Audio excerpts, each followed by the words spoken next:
ভারতে নিযুক্ত বাংলাদেশের নতুন high commissioner M Riaz Hamidullah সে দেশের রাষ্ট্রপতি দ্রৌপদী মুর্মুর কাছে আনুষ্ঠানিকভাবে নিজের পরিচয়পত্র পেশ করেছেন। বৃহস্পতিবার দিল্লিতে রাষ্ট্রপতি ভবনে এম রিয়াজ হামিদুল্লাহ পরিচয়পত্র পেশ করেন। দিল্লিতে বাংলাদেশ হাই কমিশন ও ভারতের তথ্য অধিদপ্তর পৃথকভাবে তথ্য জানিয়েছে। তিনি ছাড়া ৫ জন দূত পরিচয়পত্র পেশ করেছেন। রিয়াজ হামিদুল্লাহ গত ৭ এপ্রিল দিল্লিতে বাংলাদেশের হাইকমিশনার হিসেবে যোগ দিয়েছেন।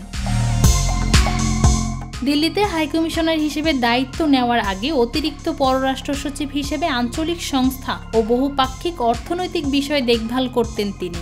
অভিজ্ঞ কূটনীতিক রিয়াজ হামিদুল্লাহ নেদারল্যান্ডসে বাংলাদেশের রাষ্ট্রদূত হিসেবে দায়িত্ব পালন করেছেন। এছাড়া শ্রীলঙ্কায় বাংলাদেশের হাইকমিশনার হিসেবে দায়িত্ব পালন করেছেন তিনি। রিয়াজ হামিদুল্লাহ দিল্লিতে নিযুক্ত বাংলাদেশের হাইকমিশনার মোস্তাফিজুর রহমানের স্থলাভিষিক্ত হলেন।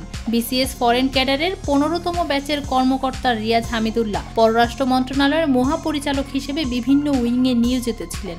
এছাড়া তিনি জাতিসংঘ নয়াদিল্লিতে মিশনেও বিভিন্ন পদে কাজ করেছেন। এর আগে গত ১৫ মে রিয়াজ হামিদুল্লাহ সহ ৫ দূতের পরিচয়পত্র পেশ অনুষ্ঠানের আয়োজন ছিল, তবে শেষ পর্যন্ত ওই অনুষ্ঠান স্থগিত করা হয়। ফৌজিয়া আক্তার, নিরপেক্ষ নিউজ ডেস্ক।